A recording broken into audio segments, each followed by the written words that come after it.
Hey guys, Spirit of the Law here.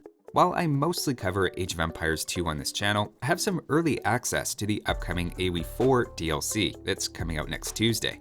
I thought we'd do a little summary and first impressions review for any of you that like to stay in the loop and have at least a passing interest in following AoE4. Just to recap, this is the first big expansion for AoE4 and brings two completely new civilizations with the Byzantines and Japanese, as well as four of what they call variant civilizations, basically taking an existing civ and tweaking the tech tree and bonuses, usually adding in one overarching new game mechanic or theme. We'll go through those civilizations, talk about the highlights of each, and I'll share my early impressions when playing them. With that, let's start off with the Byzantines. They're given a 3-star label as being one of the more difficult civs to play according to the devs, and I understand the reason for that, with some base building complexity, several reskins with unique abilities to keep track of, and a new 5th resource to manage in olive oil. The most obviously unique aspect is their cistern and aqueduct water system. The devs are once again going back to the well of a building with an influence area. And in this case, the way it works is you build up to a maximum of 5 cisterns or reservoirs, and as you connect them with aqueducts, they all level up, giving a greater work rate to nearby villagers, up to a pretty hefty plus 25% for all villagers working around a fully connected system. In addition to this, you also get an effect you can select at each cistern specifically, choosing between faster nearby military building time, faster research time, or more defense, as well as an emergency effect of pumping up nearby villagers' stats during a raid. There's a bit of a trade-off in how wide you want to make your empire, as the more you try to branch these out, the more stone you're spending on aqueducts, and also the easier it is for someone to break a connection somewhere, reducing the power of all cisterns in the network. As Byzantines, you have a bit of an extra focus on stone, not just because it's needed to build your aqueduct system, but you even passively generate it from making new buildings, as well as have some better stone towers and other defenses that use mangonels instead of regular sprinkled shots. The second unique aspect to balance is their olive oil, which is generated slowly at farms and can be spent on mercenaries. After building their unique mercenary house, you get to pick a contract, which unlocks unique units from other civilizations that you can buy. And for example, a Western mercenary contract unlocks longbows, Landsknecht, and Streltsy, whereas an Eastern mercenary contract gives you access to Keshiks, Gulam, and Tower Elephants. All of this reminds me a lot of the consulate in AoE3 if you're familiar with that mechanic, and building them near trade posts on the map also unlocks 2 extra units that are randomly chosen, with each trade post advertising those units it unlocks ahead of time, so you can be strategic about which ones you want to secure and build around. Obviously, you can just bank up your olive oil if you forget about mercenaries for 10 minutes at a time like I do, or ignore this mechanic entirely, but be warned if you ignore it, you're missing out on what are basically free units that come from just regular farming. Other than the mercenary units, which are generally just a supplement to your army, Byzantines have a few themed reskins, with cataphracts instead of knights having a trample damage unique ability, Limitani instead of spearmen with a shield wall ability to move slower but take less arrow damage, and Varangian guard instead of the swordsman line representing Vikings with a berserk ability to trade armor for more attack. They also have a unique replacement for the battering ram that uses Greek fire, and a unique droneman ship replacing the usual sprinkled class with some fire area damage of its own.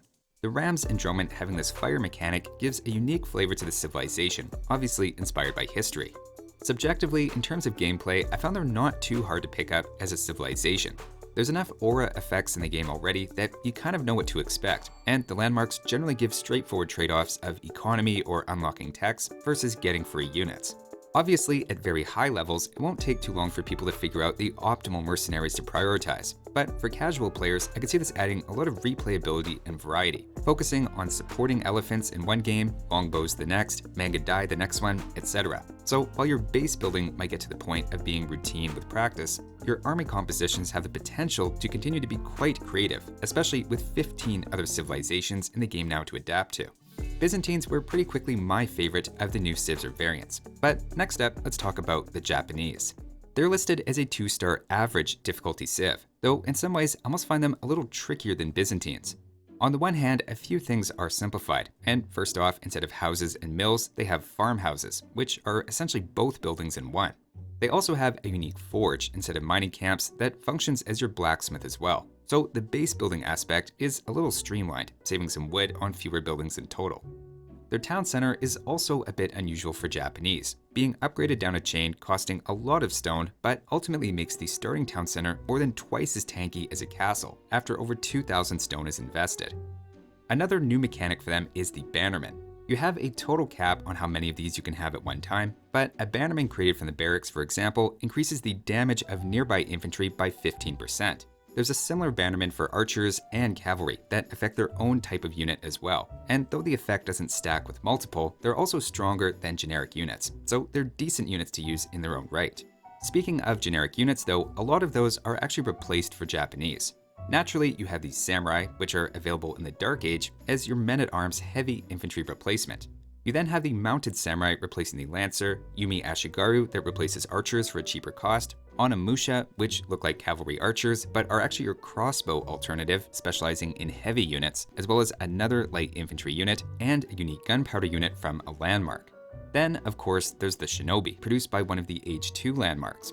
It can disguise itself as an enemy villager if you select a player's building or unit with that ability. And either you can just walk around and spy to get information, you can sabotage buildings, dealing damage and setting them on fire, or use a smoke bomb to instantly jump a short distance once every 30 seconds. The range on that isn't amazing, and he stops before and after using it while also having a cooldown, so it's maybe not as wild as it sounds.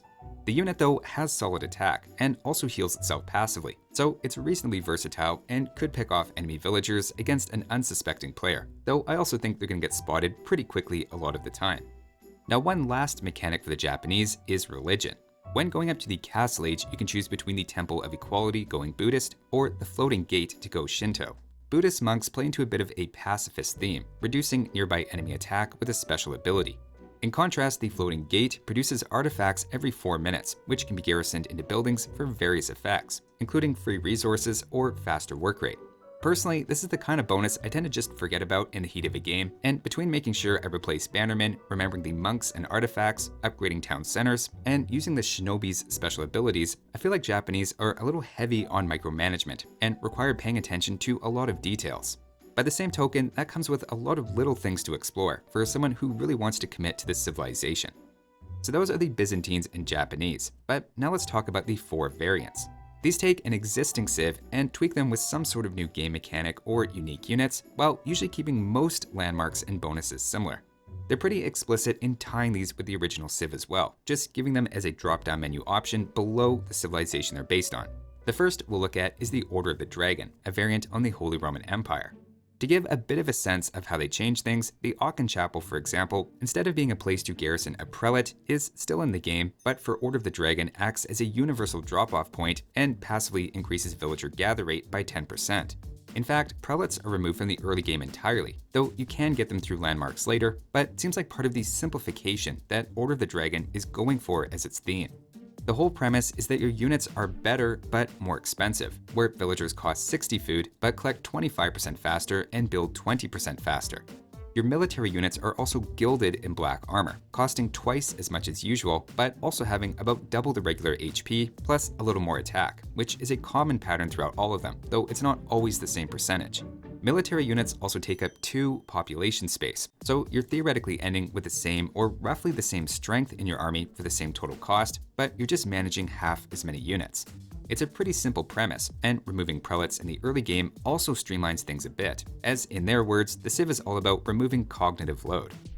The next variant is I'd say the most controversial, and that's Joan of Arc, a variant for the French. A lot of the core civilization here is the exact same as French, losing their minor town center production bonus, but gaining Joan as a hero. She starts off as a villager and a quote talented builder in the game's words. After gaining 500 experience by gathering resources, building, or fighting, you can then upgrade her down the path of a swordsman or archer. As she continues to get experience and level up, you can get to the point of having her mounted and able to use various abilities. Now, in case you're wondering or are having flashbacks of the Joan of Arc campaign from AoE2, you don't lose if she's killed, and you can simply buy her back at the town center for gold with a 2-minute cooldown on that. Besides the obvious choice of taking her down the melee or ranged path, Joan has several unique abilities to manage, including calling in reinforcement units, a 30% instant heal to herself and nearby allies, a temporary stat bonus for herself, a permanent improvement on buildings that reduces the unit food cost created there, passively improving units around her, including military units and builders, and also taking greatly reduced damage from ranged units at a higher level. There's an entire section in the tech tree devoted to all of her abilities and upgrades, and basically she's a lot more important than the Mongols Khan or even the AoE3 Explorer as a comparable. And as we've so far into the variant's playstyle, it's at times for me felt like a Joan of Arc RPG with some Age of Empires happening in the background.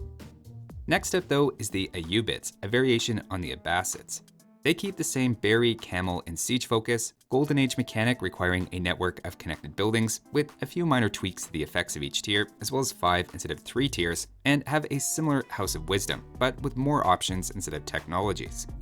Abbasids and their variant, in my opinion, play almost identically if you look past the minor tweaks. That is, except for their overhauled unique units. Where the Abbasids have camel archers and camel riders, the Ayyubids put them together into a desert raider that can switch between ranged and melee.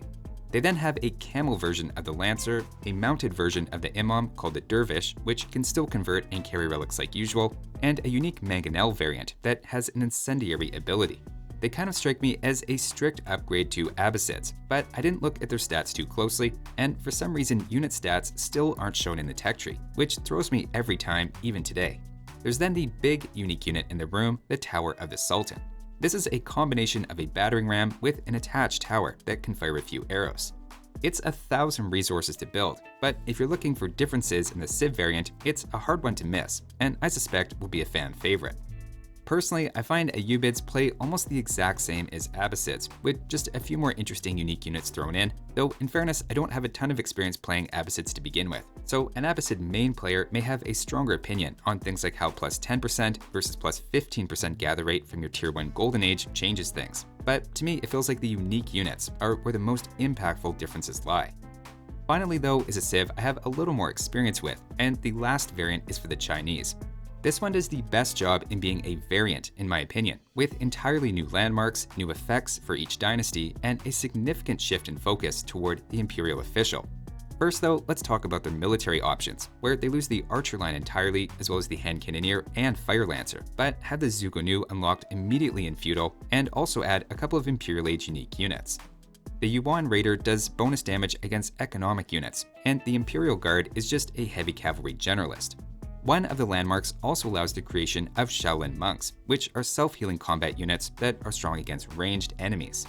Like the base Chinese civilization, you can build every landmark as one of their bonuses and also construct buildings faster. The most obvious difference in the civilization to me though is you start with an Imperial Official, and instead of a cap of 4, you can increase that to a total of 8, have them move 50% faster, increase their supervision ability from 150 to 300% training speed, greatly increase their health, and let them carry 80 more gold through various landmark choices and techs. In playing around with them, the Imperial Official mechanic definitely comes to the forefront a lot more. So if you like that mechanic or ever wish you had more than 4 to work with, the variant will probably appeal to you. Aging up to Feudal also has a 15% discount, which on top of a free starting Imperial Official makes them feel very fast at aging up, albeit without Barbican of the Sun, which usually beefs up Chinese early defenses, and I really wouldn't consider the variant or basic civilization a strict upgrade over the other. Regular Chinese are just a bit more focused on gunpowder, while the variant gives you more flexibility with extra Imperial Officials. So those are the new civilizations and variants, though surprisingly the campaign was also unlocked for me as well, which usually isn't the case in early access. Of course, it has a Crusader theme, covering the perspective of Saladin and other sultans fighting against mostly the Franks and Mongols. I won't reveal too much about it, but it has a nice mix of styles across missions, ranging from standard defensive base building to some single units sneaking around in parts, and a pure siege-focused map. Just to highlight one interesting mechanic, in the Siege of Acre, you have a unique camp of 2 trebuchets that fire stone, either in batches of 600 or 200, as a way to brute force your way through a gate or group of enemy units. It's a fun mechanic and shows a level of willingness to step outside the box and give campaigns something that you can't experience in the base game. I said it before in a previous video, but I'm still surprised they made the campaign about the Crusades and made that the central point of marketing, even creating Templar and Hospitaller units specifically for it, but didn't make those variant civilizations or playable. It just feels like a bit of a missed opportunity to give the whole DLC a very clear focus and theme, saving Chinese and some of the other ideas for next time. Overall though, my impression of the DLC is I think AoE4 fans are going to like it. For a game that's been relatively slow putting out content, it's the first new campaign in 2 years, maybe even more than is needed all at once, as it is a lot to take in. I'd give it a B+ based on what I've experienced, and it seems like you're getting quite a bit of value for $15. The campaign seems good, there's a lot of new ideas in the civilizations added, with Byzantines standing out to me in a good way, and Joan of Arc being the one I really don't enjoy playing as much, but I could see how somebody might. Now, while I think the DLC did a good job at what it's trying to do, introducing new game mechanics and things to explore, which was the focus here, I also have to point out AoE4 still has some room for improvement. There remains some very noticeable input lag, along with a sad shortage of quality user-generated mods and maps. Creators in the community are doing their best, but there's only so much you can do with an editor that literally flips your maps upside down and doesn't accommodate triggers, at least easily enough for the average enthusiast to use. It's not a diss toward AoE4 modders, but AoE2 Definitive Edition frankly had better user-generated content 2 weeks after release than AoE4 has after 2 years, mostly because the devs built a proper scenario editor. There's still some core functionality I'm hoping to see improve in AoE4 down the road, though I don't want to get too sidetracked on the focus here from the DLC, which again, I think they did a nice job with. Hopefully, if you had some interest in that, this video helped break it down. Thanks for watching, and I'll see you next time.